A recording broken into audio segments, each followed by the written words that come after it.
for a community solar provider. States that have adopted RPSs typically have rates higher than those who have not. A study performed by the Manhattan Institute using 2010 Energy Information Administration data found that RPS states have residential rates more than 30% higher than non-RPS states. Of the 10 states with the highest prices in 2010, 8 were RPS states. This bill completely undermines the integrated resource planning concept that the General Assembly created and that Georgia Power and the Public Service Commission have followed for many years to the benefit of Georgia consumers. House Bill 657 establishes that the Commission must decide an amount of solar generation that the company must purchase, whether it has a capacity need or whether any customers are interested.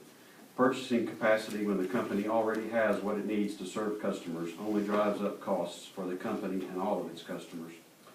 Although it is not entirely clear, it appears that this bill may require the company to wheel the solar energy to customers who participate in the program.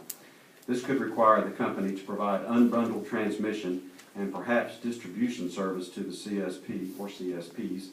The company would be unable to limit only the CSP to access to its transmission and distribution facilities. The consequence of this requirement means that jurisdiction over transmission and distribution facilities would transfer to FERC in Washington from the PSC in Georgia, which would require that Georgia Power provide access to any provider, solar or not. Open access is in effect deregulation of Georgia's electric market. Deregulated markets have much higher costs than regulated markets. According to an American Public Power Association analysis of EIA data, at the end of 2012, deregulated states had rates that were 34% higher than regulated states. Much lower customer satisfaction in regulated states. According to J.D. Power, from 2006 through 2012, residential customers of large utilities in deregulated states had lower satisfaction than customers in regulated states. Difficulty in procuring needed generation capacity. In states with retail access, the decision whether or not to build new facilities is left to the market. There is no long-term planning process as exists in Georgia for generation. The result is that capacity markets are either short-term in nature or non-existent. This means that only small projects will be built, and there is an over-reliance on customer demand response to meet peaks and extremes. No one knows for sure if these demand response programs will provide the capacity needed if problems arise for more than a few hours. This bill should not be considered in isolation to quote-unquote fix one perceived problem, which is lack of access to solar generation. There are numerous issues that must be addressed before contemplating such a dramatic change and have been addressed in other markets, including higher cost to customers. States that have open access no longer perform integrated resource planning. They are unable to choose the best long-term resource and have some assurance that those costs will be collected in rates over the long term. They have stranded investments. Georgia Power legitimately incurred costs under its obligation to serve its customers and under existing laws.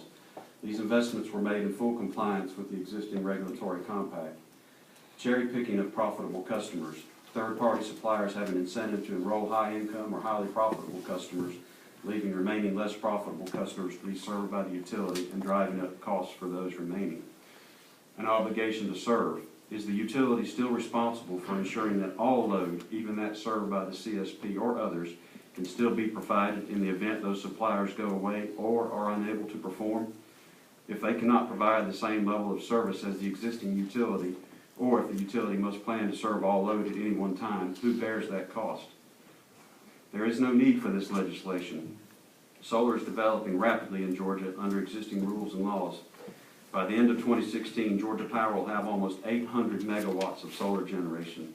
If all of this solar generation were online today, Georgia's program would rank third in the nation, behind only Southern California Edison and Pacific Gas and Electric, both California utilities. It will be the largest voluntary solar program in the country. That is, it will be the largest of any state that does not have a renewable portfolio standard or goal. Finally, in addition to what we are already doing in regards to solar, it should be noted that the generation market is extremely competitive in Georgia. Once Georgia Power establishes the generation capacity it needs through the IRP process to serve its customers, it must go out for a bid for that generation. Any supplier, including solar or any renewable resource, can submit a bid. All bids, including any the company may submit, are compared by an independent evaluator, which is picked by the Commission. The bid with the best price that meets the company's reliability requirements will be selected. This process not only ensures that the company has a low-cost plan to meet its obligations to serve, it also ensures that the company procures only the best cost, highest reliable generation to serve that obligation. Again, thank you for your time this afternoon, and this concludes my remarks. Thank you. Any questions from members of the committee? Looks like there are none.